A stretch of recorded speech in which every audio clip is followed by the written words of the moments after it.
Good evening. Thanks for joining us on India Business Hour. I'm Shireen Bhan. The headlines that we're tracking for you tonight. It is the biggest aircraft order by Air India since 2005. Prime Minister Modi and French President Macron hail a landmark agreement between Air India and Airbus to purchase 250 aircraft. Air India is also likely to announce a deal to buy more than 200 aircraft from Boeing.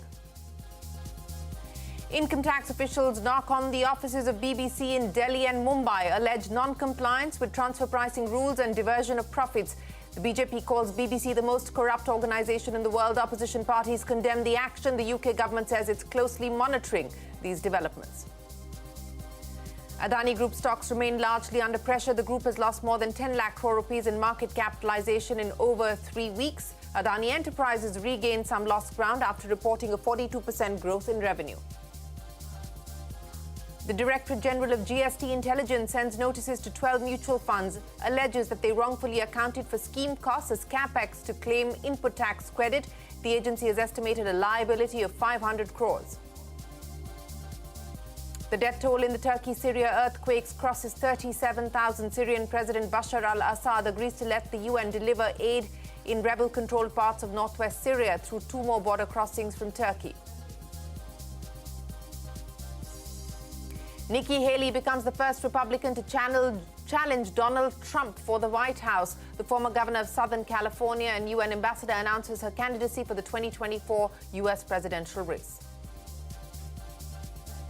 Fifth-generation fighter jets from the US Air Force dazzle the crowd on day 2 of the Aero India aviation show in Bengaluru. India's homemade Tejas and Surya Karan aircraft also take to the skies. Indian manufacturers remain upbeat on demand and business outlook.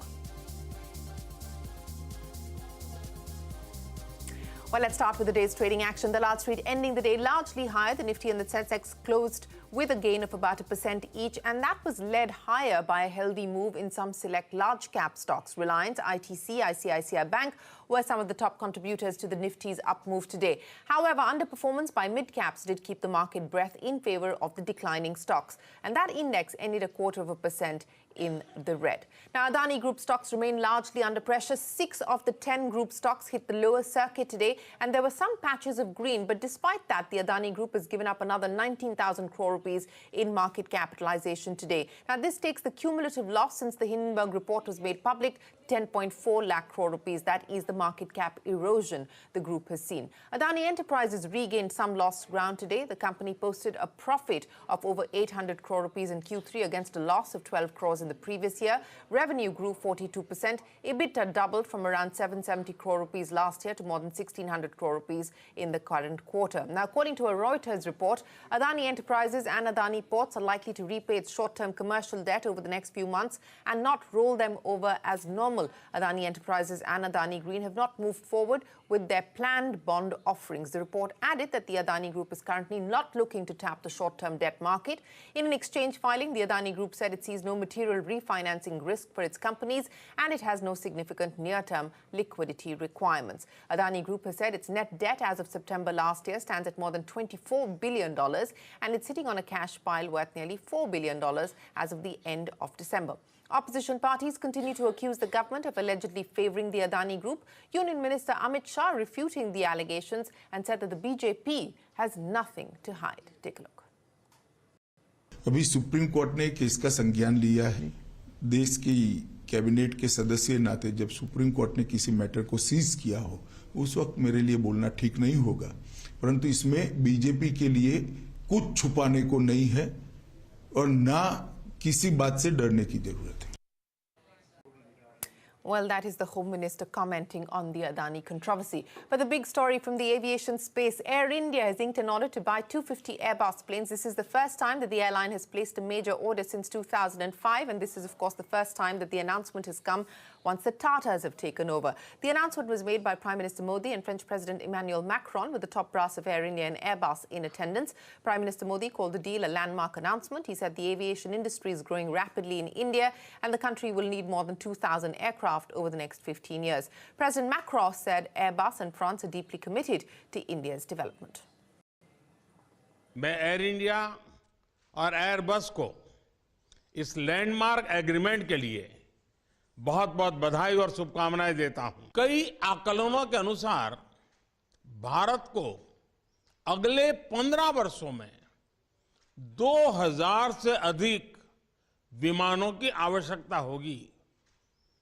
आज की ऐतिहासिक घोषणा इस बढ़ती मांग को पूरा करने में सहायक होगी।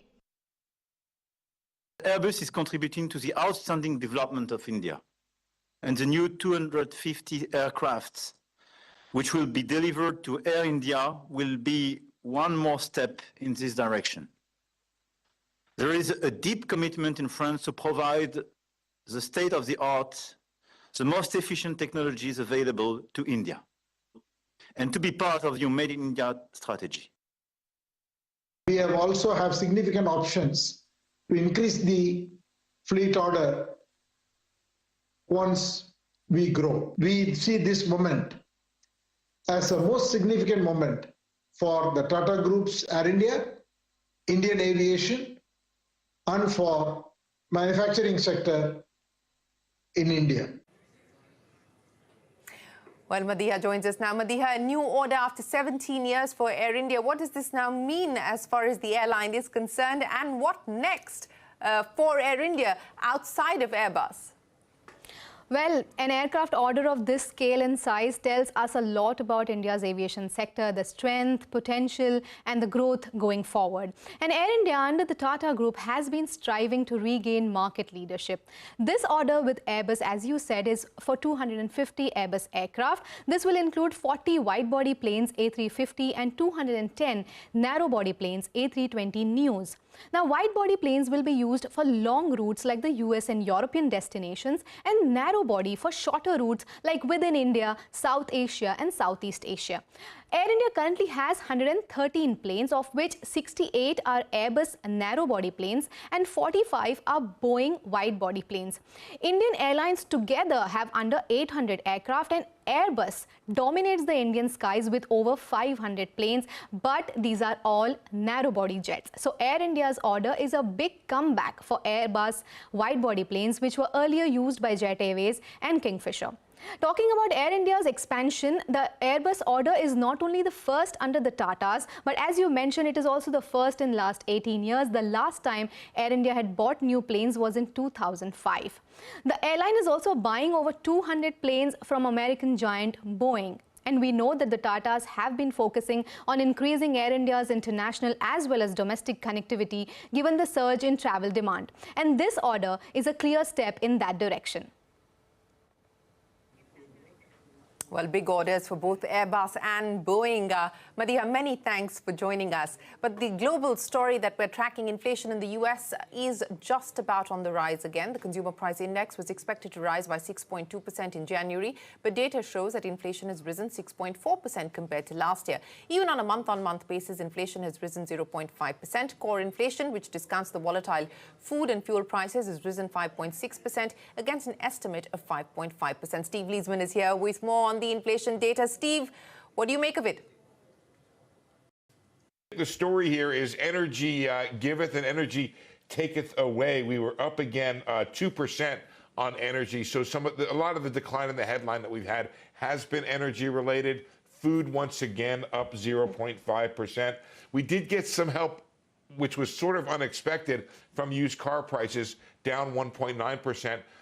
But a key here is that shelter or housing up 0.7%. We can't get a break in terms of getting what we think are some of the indicators outside of the CPI showing housing and shelter going down. It's not yet filtered into the index. When it happens, that will help. And this all sort of underscores this idea, which has been coming from the Fed, that the road to disinflation is going to be a bumpy one. And just one other thing, if I read this correctly, workers did get a raise, 0.7% rise in real earnings for January. And that's a reason why we've had some people rethinking the weakness of the consumer in January after 2 bad months last year. So still an issue as to whether or not growth is going to cool quite as much as had been expected, especially with people getting a real raise when you look at the difference between what the wage they got nominally and the inflation that's taken away. Steve, many thanks for joining us. So inflation edging higher in the US. Back home, the Income Tax Department has conducted surveys at BBC's Delhi and Mumbai offices today. Sources tell us that the taxman has alleged that the British broadcaster has not complied with transfer pricing rules. They've also levelled allegations of profit diversion. Sources tell us that the survey action will continue tomorrow as well. The move comes weeks after the British broadcaster released a two-part documentary on Prime Minister Modi, which was later banned by the Indian government. Danish Anand filed this report from outside of the BBC's Delhi office.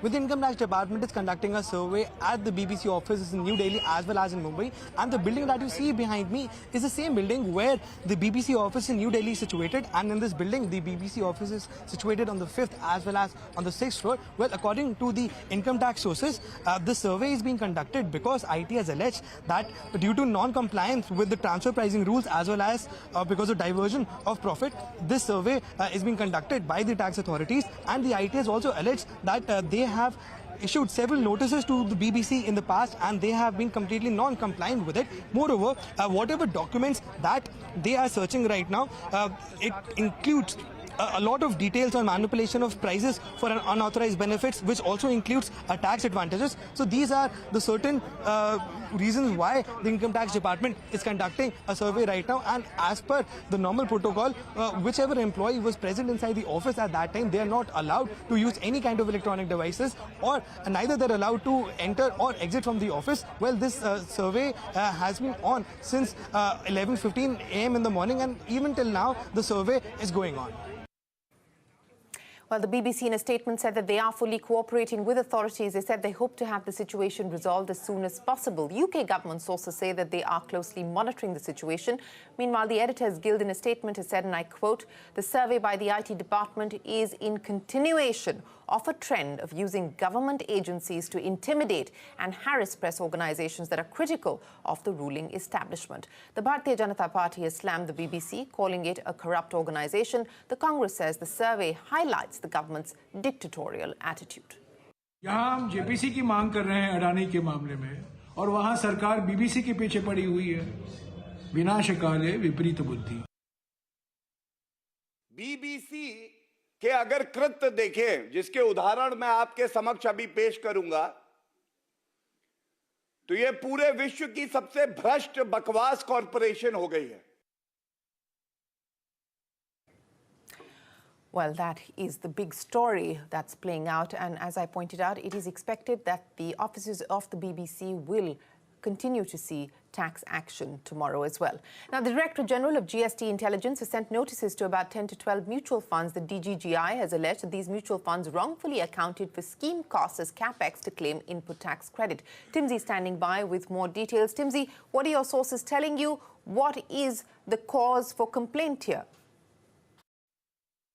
Well, sources are clearly indicating that when it comes to mutual funds, about 10 to 12 mutual fund houses have been sent notices, or to be precise, letters of inquiry to explain the ITC claims that they have made in the year 2017 and 18. And this is with regards to the ITC that they have claimed on account of, expenses that were capped at 2.25% of AUM. And what the government now feels that these mutual funds, they wrongfully claimed ITC by billing excessive expenses under capex, which is outside the purview of the prescribed norms. What we are given to also understand is that the total quantum of evasion that has been initially now identified by the DGGI is to the tune of between 125 to about 500 odd crore rupees, because a lot of these claims and a lot of these allegations could be challenged. So thus DGGI is keeping a low profile right now. But yes, Mumbai zone of DGGI has sent these notices, waiting for details. In some cases, realizations have also happened. But yes, about 10 to 12 top mutual funds right now under DGGI's radar. Timsy, many thanks for joining us. On to earnings today. Auto major Eicher reported a net profit increase of 62%. Revenue rose 29%. The company seen its margins shrink by 80 basis points to 23%. Footwear maker Bata reporting a dismal Q3. Net profit rose nearly 15%, but that was well below what the street was expecting. Revenue growth of 7% was also below estimates. Margins have also missed estimates. In global earnings, higher prices on its drinks have helped beverage giant Coca-Cola's revenue beat estimates in Q4, but higher prices have hurt demand for Coke's products like Simply Orange Juice and Fairlife Milk. The company has projected a 3 to 5% revenue growth for 2023. We were very pleased with the year. Obviously, as we look into 23, we're going to see some deceleration, a moderation in the macros, but we're confident that the momentum we've generated will carry us through and we'll have another strong year. China's an important market for us. The release in the restrictions obviously did generate a wave of COVID infections, but if you look at domestic travel and domestic activity in the beginning of the year in China, many features got back to 2019 levels.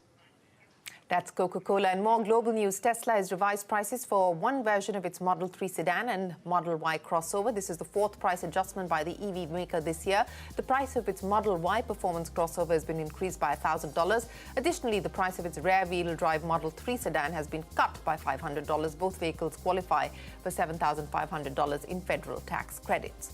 More auto news. Auto major Ford has planned to cut around 4,000 jobs in Europe in the next 3 years in a bid to slash $3 billion from its annual cost. The company will cut 2,300 jobs in Germany at its engineering and production sites. Another 1,300 jobs will be cut from its UK division and 200 across other European nations. And back home, India's defence might on full display on day 2 of the Aero India 2023. Defence Minister Rajnath Singh met with his counterparts from 32 countries, called for united efforts to counter security challenges. Ritu, with all the highlights from day 2 of the Aero India show.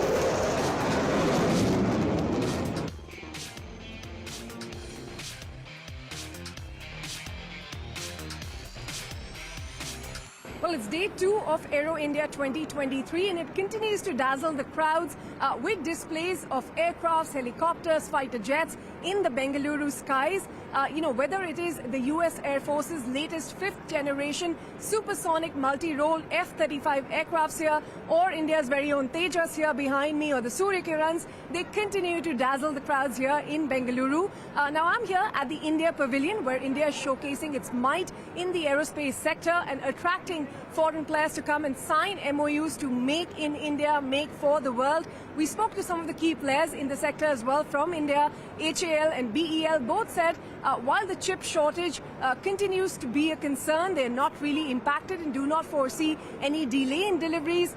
They're signing with multiple contracts. BEL, for instance, said it will sign more than 20 MOUs here at Aero India. I can say that there is a lot of interest being shown by foreign OEMs to establish partnerships with HAL. So that is something which is moving on. And in fact, the IMRH also for the engines, as I have told, there is a partnership which is coming up now. So you said there's 90,000 crores of an order pipeline for HAL. If you could give us a few highlights. No, 90,000 crores is a pending order book, 84,000 crores as of now. And with HT40, it will be 90,000 crores of pending order book. We are signing MOU with IEI, we are signing MOU with Elbit System, we are signing MOU with many Indian companies. We are signing TOT agreements and MOU with DRDO labs. So all these are going to help us in bringing around 20 plus. As of now, we have an order book of around 51,000 crores. Well, more than 700 Indian companies are participating in this 5-day-long exhibition at the Aero India, and among them are many startups as well. One of them is Garuda Aerospace, who we just spoke to a short while ago. It says the game of drones has just begun and a lot more action is expected in the drone space. It is also currently negotiating with the Indian Armed Forces for a large drones order that we'll see happening sometime during the course of 2023. Among the non-defense announcements, the company is also tied up with the likes of Swiggy and Flipkart to make deliveries via its drones. And this is one of the prototypes that you can see displayed right here, which is soon going to be dropping your pizza and your food and your other Flipkart orders via this. So many exciting things in the works here at Garuda Aerospace. I feel that India is slowly transforming into becoming a global drone hub by 2030. And in that pursuit, Garuda Aerospace wishes to contribute and hope to become the first ever drone unicorn startup by 2024. 2023 is going to be a very lucky year for all of us. We've done a lot of trials in the past with the Army, with ISRO, of course with Swiggy, and we also have a lot more other logistic players coming in. The storm is coming. That line that you read on this Hindustan Lead Fighter Trainer 42 or HLFT 42 displayed by HAL here at Aero India 2023 has done literally just that. Brought the storm to this event. Remember yesterday when this was unveiled, there was an image of Lord Hanuman on this tail because HLFT 42 is the successor of HAL Marut, which was the first indigenous aircraft, and Marut is another name for wind or Pavan, like we call it in Hindi, and the son of Pavan is Lord Hanuman, which is why a picture of Hanuman was displayed on this model aircraft. As you can see today, the tail is clear. The image of Lord Hanuman has been removed from it. We asked the HAL MD as well as to why that was done, and he said that the picture or the image of Lord Hanuman was put here, right here on this tail yesterday without any intention, and the removal also, he said, is without any intention. Well, action from day 2 of the